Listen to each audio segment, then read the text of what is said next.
പ്രിയപ്പെട്ട സഹോദരീ സഹോദരന്മാരെ, ഞങ്ങൾ നിങ്ങൾക്കായി ഒരു സദ്വാർത്തയുമായിട്ടാണ് വന്നിട്ടുള്ളത്. 6 ഭാഷകളിലായി 365 തലക്കെട്ടുകൾ ഉൾപ്പെടുത്തിയ ഒരു പരമ്പര. മലയാളം, ഇംഗ്ലീഷ്, കന്നഡ, തമിഴ്, തെലുഗു, ഹിന്ദി. വചനങ്ങൾ കേട്ട് ധ്യാനിച്ച് അനുഗ്രഹം പ്രാപിക്കാൻ ഞാൻ നിങ്ങളെ പ്രോത്സാഹിപ്പിക്കുകയാണ്. ദയവായി സബ്സ്ക്രൈബ് ചെയ്യുകയും നിങ്ങളുടെ കൂട്ടുകാരുമായി പങ്കുവയ്ക്കുകയും ചെയ്യുക. നന്ദി.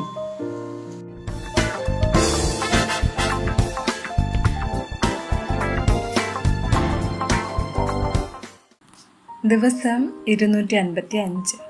സ്ഥിരോത്സാഹം. യാക്കോബ് 1:2-3 വചനങ്ങൾ. എൻ്റെ സഹോദരന്മാരെ, നിങ്ങൾ വിവിധ പരീക്ഷകളിൽ അകപ്പെടുമ്പോൾ നിങ്ങളുടെ വിശ്വാസത്തിൻ്റെ പരിശോധന സ്ഥിരത ഉളവാക്കുന്നു എന്നറിഞ്ഞ് അത് അശേഷം സന്തോഷം എന്നെണ്ണുവിൻ. റോമർ 5:3-4 വചനങ്ങൾ.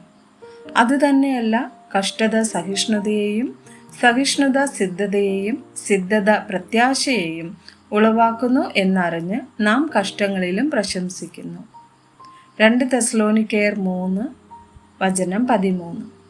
നിങ്ങളോ സഹോദരന്മാരെ നന്മ ചെയ്യുന്നതിൽ തളർന്നു പോകരുത്. ഗലാത്യർ 6:9.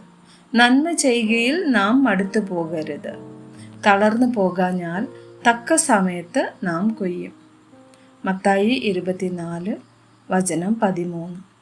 എന്നാൽ അവസാനത്തോളം സഹിച്ചു നിൽക്കുന്നവൻ രക്ഷിക്കപ്പെടും.